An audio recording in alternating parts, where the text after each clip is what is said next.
Gutfeld with Lisa Booth, Juan Williams, Jesse Waters, and at thimble is her ice bucket, Dana Perino, the 5.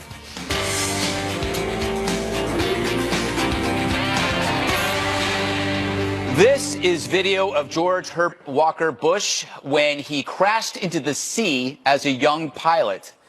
It's what we call a hero.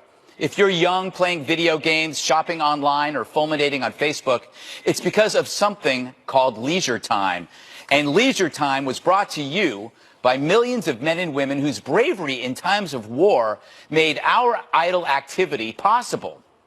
I wonder, would we even be here if it weren't for men like him? The passing of George Herbert Walker Bush reminds me of the recent passing of John McCain. It also reminds me that only losing great men and women unifies people.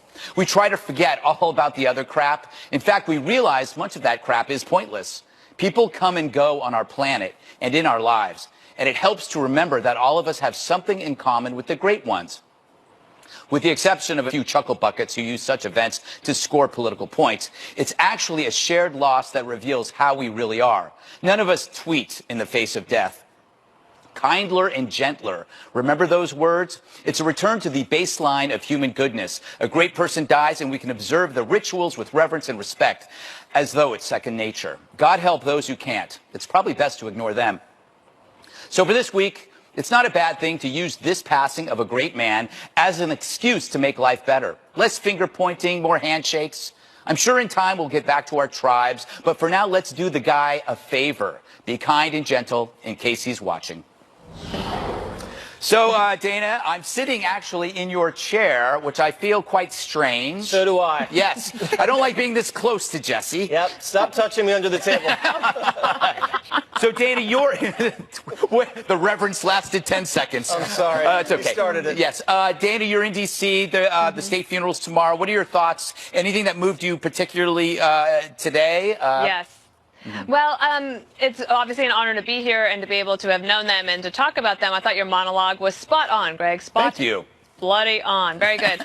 A couple of things that touched me today. I got a chance to interview Vice President Dan Quayle. Yes. And to look back at 1988 when he gave the convention speech then. And of course, you know, I remember that time. I'm sure you guys do too. Maybe Jesse doesn't. Might be too young. Maybe Lisa Booth wasn't paying attention then because she's so young as well. But it does just, you realize that things change. Parties evolve. People have a way of sort of forgetting what things were like back then. And so moments like this allow you a chance to pause. The moment that really touched me today, though, was when Senator Bob Dole went to the Capitol. He's 95 years old, and as you see there, he is helped by an assistant to stand so that he could properly and in his way pay his respects to George H.W. Bush, who was a very good friend of his. Of course, they were competitors, but friendly competitors. But, Greg, I think it was last week we were talking about the greatest generation. I'm sorry, actually, it was Andy Ferguson's piece. Right. He was a friend of yours and a speechwriter for George H.W. Bush, and he wrote about a speech he had to give in which in 1992, and during his re-election, the political consultants said, don't talk about his war service. Don't let him talk about his war service because it will make him look too old in comparison to Bill Clinton. Then, 4 weeks before the election, the political consultants changed their minds and think, oh, wait, maybe we should highlight his war service. And he writes this speech, and at the end of it, he says, in the article he wrote, Ferguson says, nearly all of them are gone now. And I think maybe that's why it feels very poignant that this greatest generation, we're having to say goodbye to them. It's true. It's not just Mr. Bush. It's who he symbolizes, an entire, millions of men that are no longer here. Juan, you worked for, were you at the Post in the 88? You probably ran into President Bush when he wasn't president or vice president. He was vice president. That's when I spent most of the time with him, was flying around the country, going to Republican events to try to help get Ronald Reagan reelected, Greg. And so I had a wonderful time. It was kind of like, being at the feet of the master, because you talk about a political, he had been head of the Republican National Committee in addition to running twice for Senate unsuccessfully, but then holding a House seat twice from Houston. So he had been through a lot politically, knew all the political leadership going back to the Goldwater days of '64. And you talk about a Republican Party expert. I mean, in terms of, I was just saying, you know, he's famous for writing notes to people, and I'm sure Dana has a ton. I have some, but he would write notes to all these party leaders so that they felt that they had a personal relationship with him. And the axiom here was, don't call somebody up to ask a favor, a political favor, a personal favor, right out the box without saying, how you doing? Yeah. Who are you? How are the kids? And that's the relationship he had, so that even people who disagreed with him, specifically, I would guess, in this day of tribes, as you say, Greg, the Democrats, oh my gosh, Democrats had a pretty good relationship. I mean, didn't always come to good political ends, because remember, in terms of the budget deal where he allowed taxes to be raised in order to lower the deficit, it was then held against him by some in the party, especially the far right, the Newt Gingrich types, who said, oh, you know, you're breaking your pledge not to raise taxes. Read my lips, no new taxes. But this is an example I keep saying that I would hold up to my children as the kind of person that you want to be. Someone who is about public service, love of country, love of family, and treated people as individuals, not as, gee, I'm George H.W. Bush. Who are you? No, it was like, tell me about you. Mm-hmm. Jesse, thoughts? Just some personal reflections, because I kind of came up under the age of Bush. You know, he was the vice presidency when I was young, and then his presidency, and then his son's presidency kind of formed who I thought a great statesman in America would be. Just a few things come to mind: humility, dignity, class, and love. You think about, he oversaw America winning the Cold War. That was a time where he could have said Americans should just beat our chests and gloat and spike the football. Instead, he didn't. And he said absolutely nothing. And that silence was very important at that time, and that was a very powerful moment. I think he was, raised in the prep school, boarding school era where, good sportsmanship is drilled into you, and he always won with class and dignity. Also, when he kicked Saddam out of Kuwait, he had an opportunity to rush to Baghdad and overthrow the entire government, and he was humble enough to know the limitations of American military power. And I think everyone, Republicans and Democrats, look back at that and say that was a very wise and humble and noble decision. Juan picked up on a few things. The personal relationships he had with people, professional relationships, friendships, he really conducted it in a classy way. He communicated on stationery or picking up the phone. And he did that for so many decades that he generated so much goodwill. And towards the end, the Republican Party was the party of Bush. The Rolodex, all of the people that he knew, the networks across the entire country, just had so much honor and reverence for him and his family that when he called and asked for something, it was sure. It wasn't a political favor. It was, you were doing something for a friend. And then lastly, love. In terms of his relationship with Barbara and his sons, publicly at least, you'd think a man of his generation wouldn't be conditioned to show that kind of affection towards other people, especially his family, in public. But his love and affection, the way he displayed it, was very modern. He wasn't afraid of embracing people and crying and articulating that love. And I think every father and every son in this country should look at the relationship that he had with his sons and say that is how a true father-son relationship should be. Well, I was going to say, I found myself this week reading his letters, and I think there's been so much talk about his integrity, kindness, the kind of man he was. And if you read his letters, you can see it.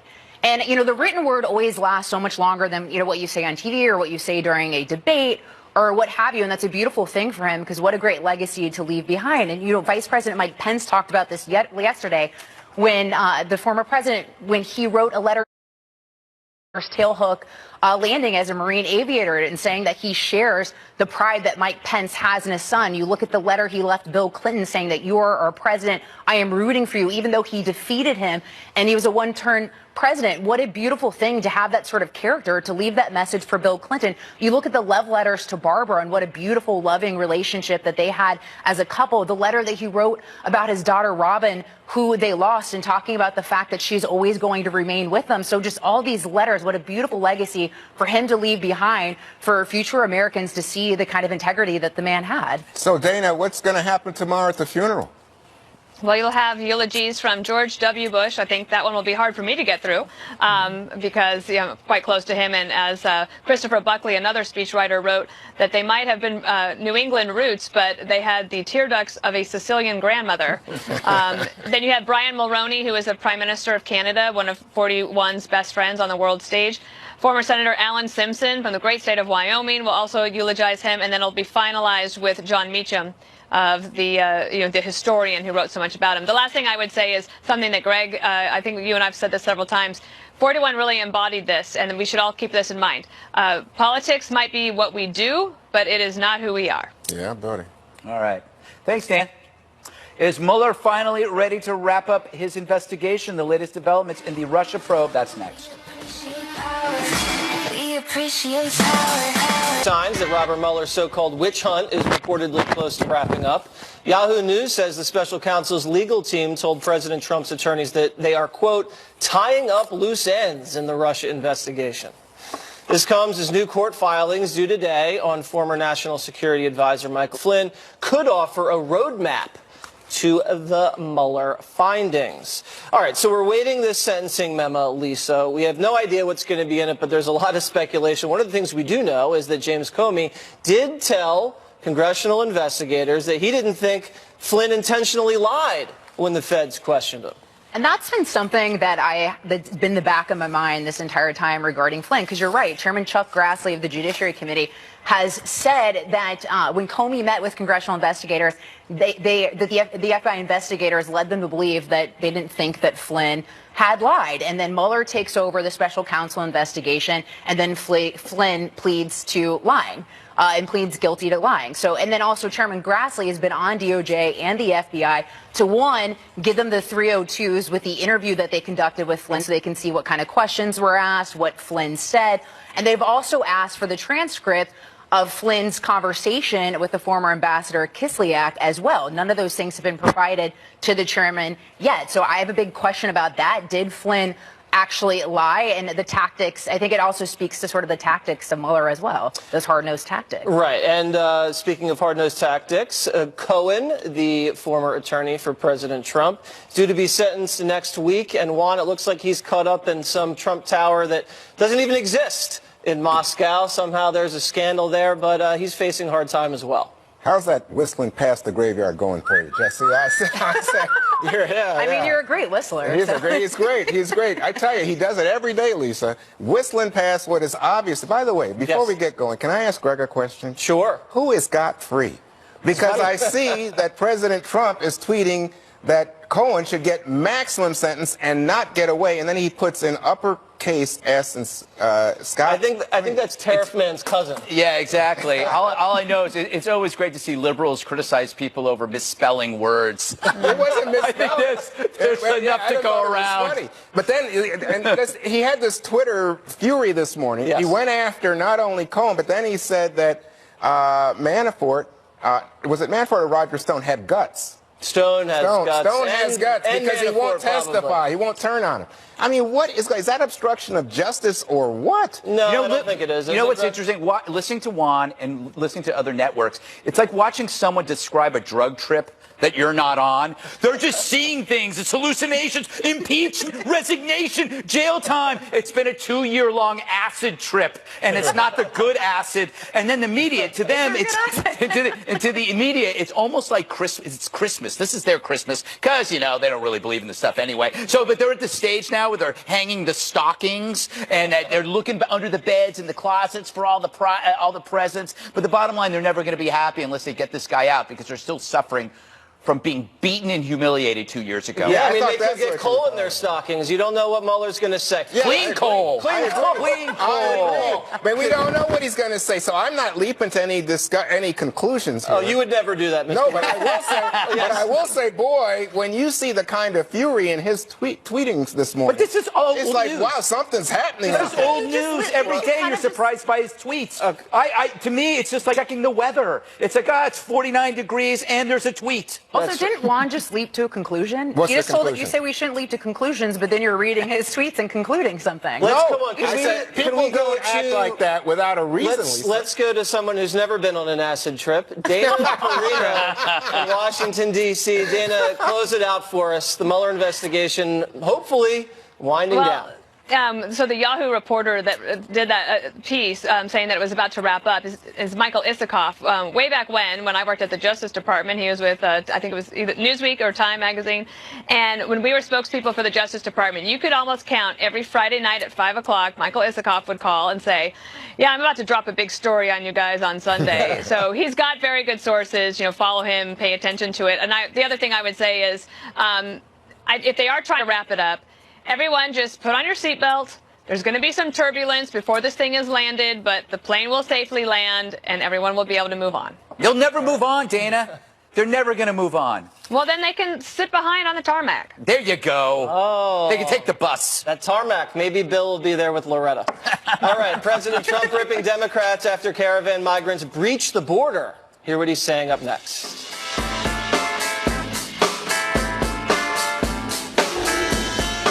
With the slow asylum process. Meanwhile, this new video shows migrant parents dropping 2 small children over an 18-foot high barrier. And President Trump, he's calling on Democrats to fund the wall while claiming illegal immigration costs the country $250 billion a year. Now, everybody's saying that's not true about the $250 billion, but let's leave it alone. What do you make, Lisa, of the idea that we could, in fact, have some kind of delay funding bill so it would delay the potential for closing down the government right now? Well, if you're President Trump, now's the time to try to push for border funding or sort of some changes to our immigration laws. He's certainly not going to get it next Congress when Democrats take over. So I think he's sort of leveraging the opportunity now. I don't know if he's going to get it or not, but I sure think when you're seeing people break the law and illegally entering the United States like we're seeing now, and also what we saw most recently with almost 1,000 people trying to rush the southern border, it sure makes President Trump's point for needing a boosting over border security along the southern border. We also have that Yale study most recently saying that the number is probably closer to 22 million illegal immigrants living in the United States. If we already can't solve the problem of all these people living here illegally, why would we want to continue to exacerbate the problem, which I think this all makes the point for the wall. Dana, what do you think about the Democrats' position that they are not going to give the president even what Chuck Schumer, the Senate minority leader, is offering, which is 1.5. You see the Democrats, especially, I was surprised at this, people from Texas, Henry Cuellar, saying, no, we gave him money last year, and this, I think Anita Lowy from New York said, this is the wasteful wall. What do you make of this? I just think the funding discussion is, well, as you described it earlier, whistling past the graveyard. I mean, look at these images. You look at what's happening in Tijuana. Look at the elected officials there saying, we're going to need some help here, folks.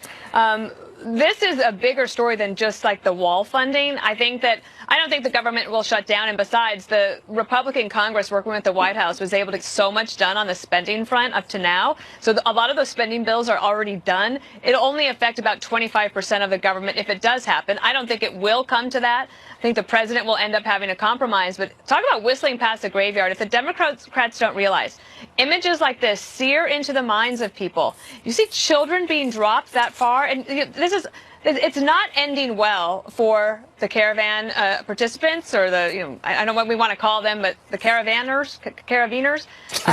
They are putting children's lives in danger. I understand that they care about their kids, that they want to get something done. But the American people are not going to stand for this, and Democrats had better figure this out, figure out a way to get past their far left and come to the table with President Trump on it, or else they're going to find more losses in 2020.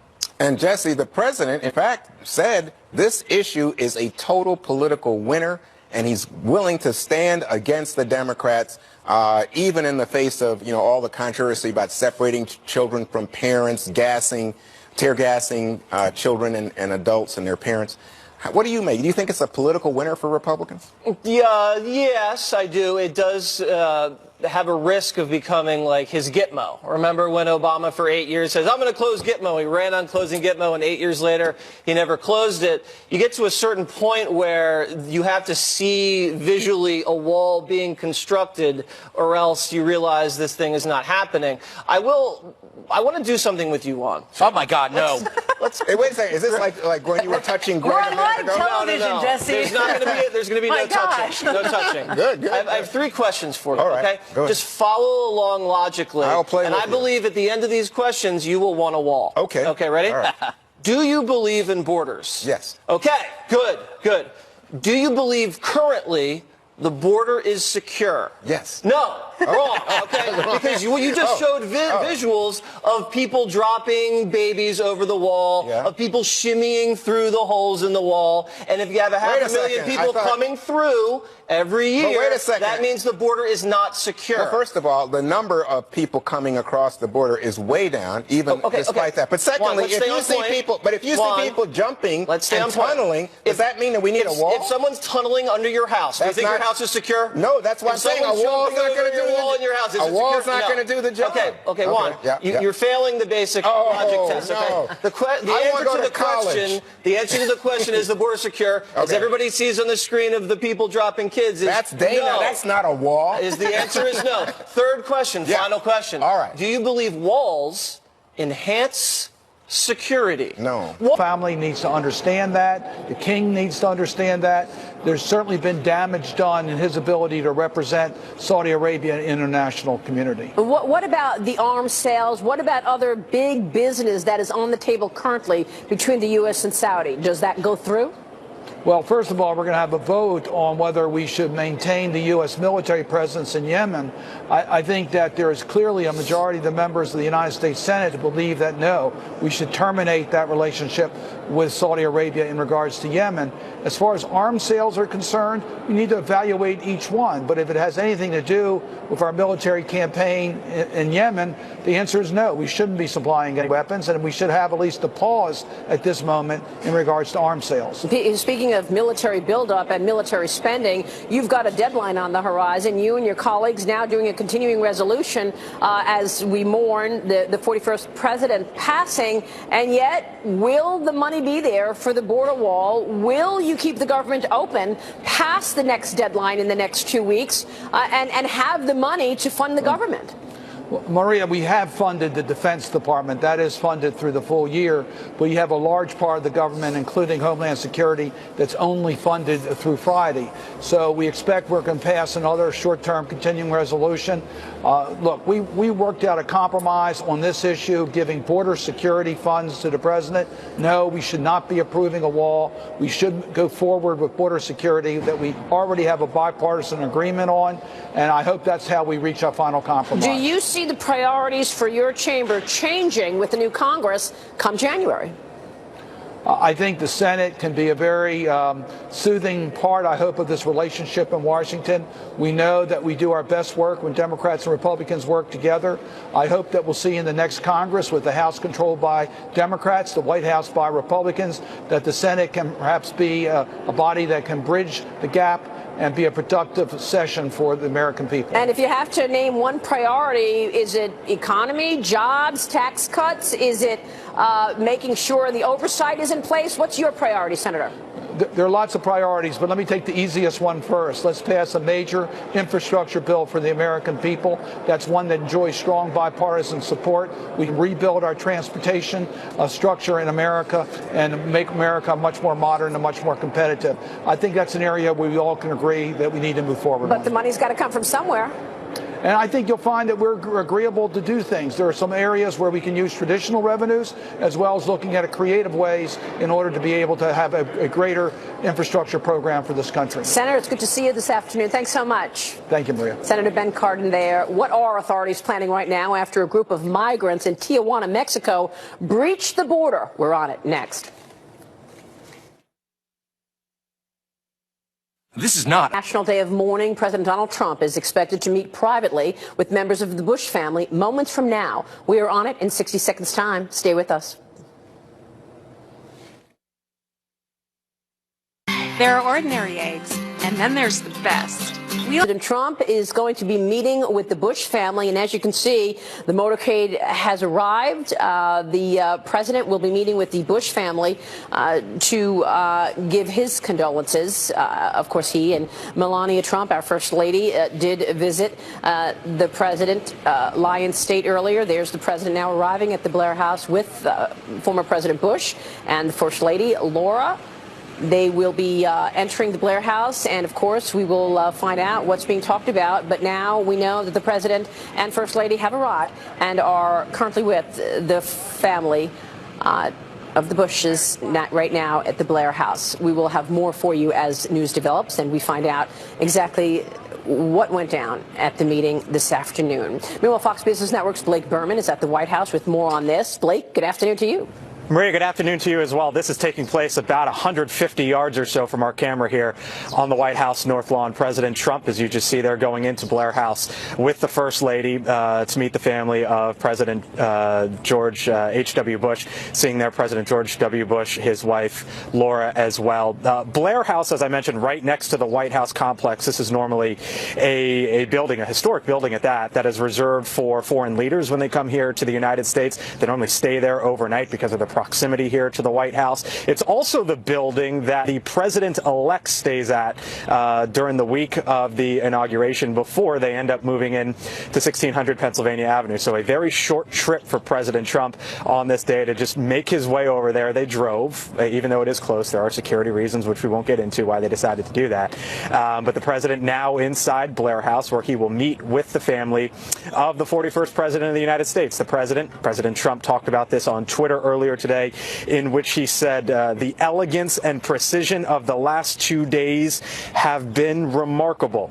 Jeb Bush, at an event here in Washington, D.C. earlier today, was talking about what it was like, the relationship with President Trump over these last couple of days. As you know, the campaign in 2015 and 2016 was a brutal one, in which President Trump directed much of his ire toward Jeb Bush, then a candidate in the Republican primary. Jeb Bush said today that the president, the First Lady, have been very kind, have been very gracious. He added, quote, "I think it's been great." So you see the beast out there in front of Blair House. You could see it here from the North Lawn of the White House, the president inside, meeting with the family of the 41st president. And we'll probably see President Trump emerge from there in the minutes to come as well. Maria? Yeah, it will be interesting to see what was discussed in this meeting, particularly after that brutal campaign season, Blake. Yeah, and you know, there was a funny story too. Jeb Bush, there was an event here in Washington, D.C. gathering many key players here in the city, and Jeb Bush was asked about the upcoming funeral, tomorrow's state funeral. As you know, President Trump will not give the eulogy. As normally in a position like this, the sitting president would give a eulogy of a former president. Jeb Bush was asked about it, and he joked that there's a pretty good reason why. He said, quote, "What people want to talk about is, well, why isn't the president giving the eulogy? And it's because we have a unique circumstance here. My brother was president. It's like, I'm sorry, first dibs, as we used to say. I don't know how to explain it other than that." Maria, he's right. This is a unique scenario. And President George W. Bush, the 43rd president, will be one of 4 people giving the eulogy tomorrow, with President Trump in attendance. And I'm sure that President Bush is grateful that George W. is giving that eulogy tomorrow. Blake, thank you. Stay Maria, with thanks. us. A lot more to come right here. Moving. Well, here is the scene in Tijuana late last night. Several migrants breaching the border. The border was breached in Mexico. They are waiting out the asylum process, as you can see from these pictures. Steve Harrigan is in Tijuana, Mexico, with the very latest. Steve? Maria, local officials are saying this caravan is costing businesses here in Tijuana millions of dollars, not just from the brief episode 1 week ago when that border was shut down for several hours after violence, but really from the lingering fear as well. Shop owners telling us today that customers from across the border in the U.S. simply are not showing up. We're people that commute a lot to the U.S. and back and forth. And when they close the border, it's kind of bad for everyone around. It's still our clients that always come, they don't want to take the risk and getting stuck here. Some of the people arriving here from Central American nations deciding not to wait for the asylum process to play out to cross over into the U.S. The Yuma Customs and Border Patrol released video of a family from Guatemala, a mother, a father, and 3 children aged 2, 7, and 10, scaling an 18-foot wall. Now, 2 of those children can be seen being dropped from that wall. The parents catch them. 1 child suffered facial injuries before being treated by U.S. medical personnel, and the family was taken into custody. Maria, back to you. All right, Steve, thank you. Brandon Judd is president of the National Border Patrol Council. Brandon, thanks for weighing in here. Your reaction to what has taken place, not just overnight, where now we're seeing this breach and people throwing children over the wall, but this movement toward the border in the last 6 months. Well, what you're seeing is a lot of people getting upset that this is taking place. It's not just happening in the United States, it's also happening in Mexico. But when you look at these images of people that are willing to violate our laws instead of going through the legal process and putting their own children at risk, it's extremely disappointing, and frankly it's heartbreaking for the agents that have to secure the border and enforce these laws. Luckily for these individuals, the Border Patrol was able to respond immediately, take them into custody, and get those children the medical care that they needed. But to put your children at risk when there is a legal process to go through the ports of entry, present yourself, and claim asylum at that point, you know, it's disappointing that people think that they can circumvent our laws and look for the loopholes. Yeah. Well, explain to our viewers the cost of this. I mean, we talk so much about just the law being broken with these migrants coming and just trying to get in the front of the line ahead of people who are trying to do it legally. But there's a real cost to having the illegals in the country. Can you talk to that? Well, there's a huge burden on the taxpayers. There's an economic burden for the jobs that are lost. There's an economic burden for housing. There's an economic burden for schooling, for medical care, like we just saw right there. We had to get that child medical care. But there's also an economic impact on the amount of money that is being spent towards law enforcement for us enforcing those laws. If people were really concerned about coming to the United States and making this country a better place, they would follow the laws. They would not put this burden on the American taxpayer or the American public. But we constantly see that all they care about is themselves and nothing more than that, and they do not care about the country that they're trying to come into. And again, that has to stop, and it's very disappointing to continue to see. Well, the developments are happening fast. Brandon, thank you for weighing in. We appreciate it. Thank you. Meanwhile, France announcing today it will be putting off its controversial fuel tax increases. Will it be enough to stop the vicious rioting happening there? Back in a moment with that.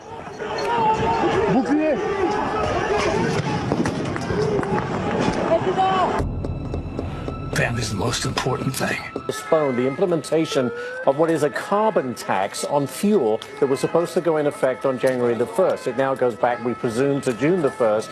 But are the protests going to die down because of this? We'll have to see. And basically the people are saying, look, we don't want this increase. You're not understanding our plight, the fact that we have families to feed and we don't have the money and you're just putting more costs on us. Tone-deaf elitist. Tone-deaf is a good way to put it. Is the way they're putting it. And listen, Macron was elected to kickstart the economy, bring down unemployment, and also to reform labor laws, which has not gone down well, as you can imagine, in France. Bottom line is the economy of France is stagnating. The unemployment is between 9 and 10%. The president's approval rating is at 26%. No one likes what he's doing right now. And to then come along and then say, let's put a tax on fuel so we can save the environment, just has not gone down well at all. All of this at a time, Ashley, that we're seeing this movement to the right across the world, by the way. Brazil, South America, Italy, South America. What do you make of it? I think it's a definite trend. I think the EU is in trouble. There was just an election, Spanish elections, I should say, where 12 seats were taken by far-right party members, which was far more than anyone expected. So you have Italy, with their populist government. Spain heading in that direction. A French president who is vastly, terribly unpopular right now. And we also, don't forget, have a power vacuum in Germany with the lame duck chancellor of Angela Merkel. What happens in Germany?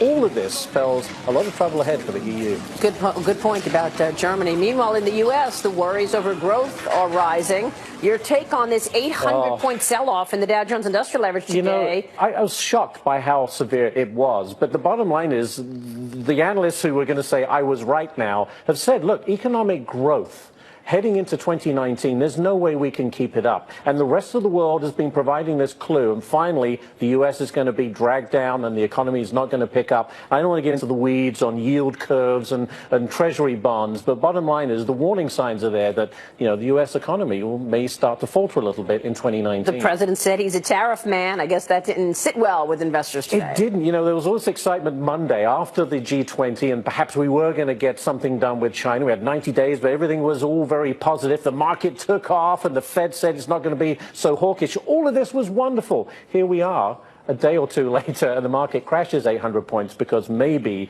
this China deal and the two sides are further apart than we think. It's all speculation, but yeah, not so wonderful today. Great to see you, Ashley. Same here, Maria. Thank you so much. Well, he never liked the term legacy, but our historian says former President George H.W. left a lasting one on the office and the world.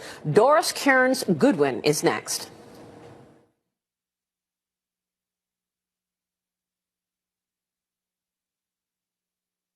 Fact is, House President Trump and the First Lady are in with the Bush family right now, paying their respects to our 41st president. We are going to go back to the Blair House once we see the president emerge after that meeting, and we will try to get as many details as possible. Meanwhile, presidential historian and author of Leadership in Turbulent Times, Doris Kearns Goodwin, joined me now to talk more about President Bush. And Doris, it is good to see you today. Thanks so much for weighing in here. Thank you. Anytime, whether it's from the right or the left, talking about President H.W. Bush, words like elegant, leadership, integrity keep coming up. Your reaction and reflection on our 41st president? Well, you know, in many ways, even though he himself talked about not wanting to think about legacy and that historians would figure it out years later, I think the verdict of history is already in on several counts. Number one, his extraordinary public service. At a time when you want young people to think of public service as an adventure, think of it. He's congressman. He's envoy to China. He's the ambassador to the UN. He's vice president. He's president. That long, winding career that gave him such experience when he went, and he loved every minute of it. And I think the other thing is that, as Teddy Roosevelt once said, one of the other guys I've lived with for a period of time, he said, I don't care what people think about me 10 years from now, 20 years from now, thousands of years from now. What I care about is that the people who know and love me most think that I've done an honorable part as a public servant, you know, that I've served honorably and well, and I played my part honestly. We can absolutely say that about President Bush, and I think his family feels so proud of him. Everyone who knew him feels the same way right now. That's a great legacy to leave. That sure is. And President Trump and our First Lady, Melania Trump, now leaving the Blair House, having met with the Bush family. It seemed to be a short meeting, but the President and First Lady are now getting back into the motorcade after meeting with President Bush, First Lady Laura Bush, and we're not sure who else was in there. What do you speculate has gone on in this meeting today as President Bush emerges? President Trump, rather, pardon. I think what's already gone on in these last couple of days with the enormously gracious statement that President Trump gave on the passing of George Bush Sr. with his decision to go to the Blair House, declaring a day of national mourning.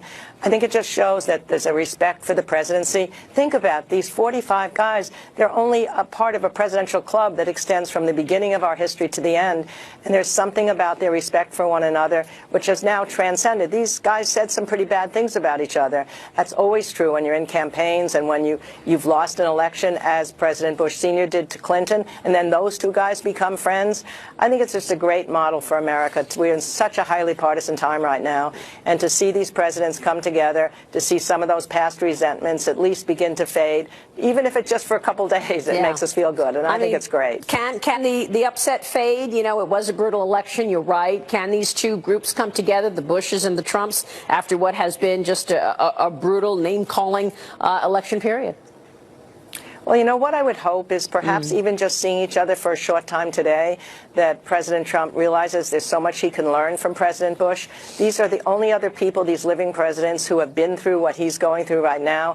And you wish that they would all get together and help each other while they're president, not simply later, as Clinton and Bush have done. But that's my dream as an historian, that they want to see each other and they want to spend dinners together and talk about their problems.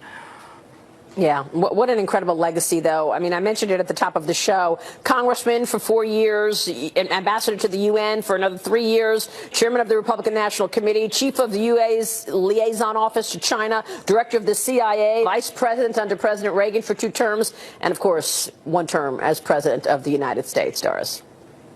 Right. I mean, think about the fact that when he came into office, the situation in the Soviet Union was so incredibly complex. It was falling. The Berlin Wall would fall not long after he becomes president. But because of that experience he had, because of that humility that he had, you know, his mother always told him one time he came home, he said, "I scored 3 goals in soccer today." She said, "How did the